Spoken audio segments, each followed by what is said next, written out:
Hello साथियों, नमस्कार। अपने ही चैनल पर आपका स्वागत है। आज का मुख्य समाचार खासकर शिक्षा से बिहार से, पटना से, अपने ही देश दुनिया से। तिरहुत प्रमंडल के 6 जिलों से शिक्षकों ने ग्रीवांस सेल पर दर्ज की थी शिकायत। शिक्षकों की 26,000 शिकायतों पर नहीं गई अधिकारियों की नजर। शिक्षकों को छुट्टी के लिए RMS पोर्टल पर आवेदन देना होगा। NPS से 80% तक रकम निकाल सकेंगे। सेवानिवृत्ति पर ज्यादा राशि निकालने का विकल्प होगा। निवेशक अपने खाते पर कर्ज की सुविधा ले सकेंगे।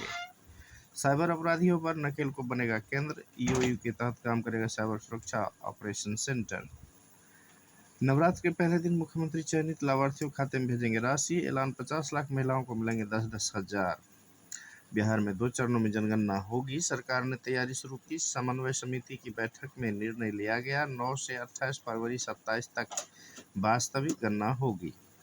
हर महीने सरकारी स्कूलों के बच्चों की तैयार होगी प्रोग्रेस रिपोर्ट। पटना से है। प्रधान शिक्षक को सप्ताह भर में वेतन मिलेगा। महाराजगंज BO के खिलाफ परिवाद दायर। तो ये थे कुछ मुख्य समाचार। जानकारी हेल्पफुल लगे तो प्लीज अपने ही चैनल को लाइक शेयर सब्सक्राइब करें, दोस्तों में शेयर करें, बेल आइकन को जरूर दबाएं। धन्यवाद। अब जरा इस खबर को देखें जो इसमें क्या कह रहा है।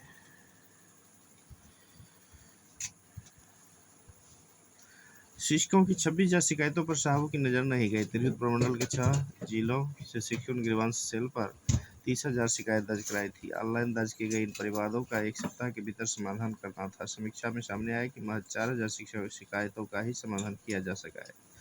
इन शिकायतों पर जिला स्तर के अधिकारियों द्वारा कार्रवाई नहीं करने के कारण शिकायतों की सूची लंबी होती जा रही है। इसे लेकर प्राथमिक शिक्षा निदेशक ने जवाब मांगा है। इस मामले में पूर्वी चंपारण में सबसे अधिक लापरवाही बरती गई है।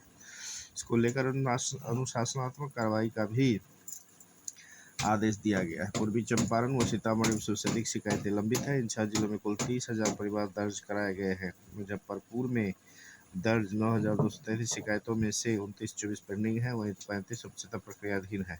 1,736 का समाधान हो चुका है। प्रमंडल के 6 जिलों मुजफ्फरपुर में ही सबसे अधिक शिकायतों पर सुनवाई हुई है। प्राप्त शिकायतें और समाधान की स्थिति ये है।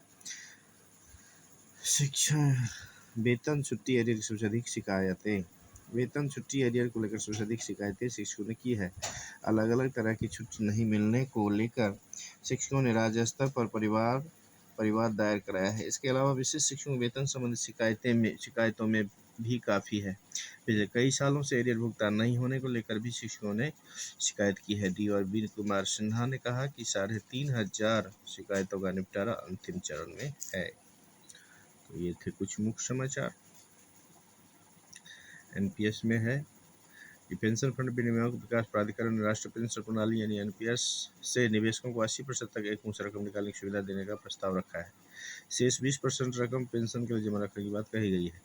अब तक NPS से बाहर निकालने पर निजी क्षेत्र के निवेशक केवल 60% राशि एकमुश्त निकाल सकते थे और बाकी 40% को अनिवार्य रूप से पेंशन के लिए एन्युटी खरीदने में लगानी होती थी। इसका सीधा फायदा उन लोगों को होगा जो सेवानिवृत्ति पर ज़्यादा नकदी हाथ में चाहते हैं। नियामक ने निजी क्षेत्र के धारकों को 15 साल निवेश करने के बाद ही अपना पैसा निकालने और स्कीम के बाहर जाने का प्रस्ताव भी रखा है। अब तक 70 साल उम्र तक ही NPS से जुड़ा जा सकता है। इस आयु सीमा को 75 वर्ष करने का प्रस्ताव है। वहीं स्कीम से बाहर निकलने की अधिकतम उम्र 75 से बढ़ाकर 85 साल की जा सकती है। विनियमित वित्तीय संस्थानों से वित्तीय मदद या कर्ज भी ले सकेंगे। धन्यवाद।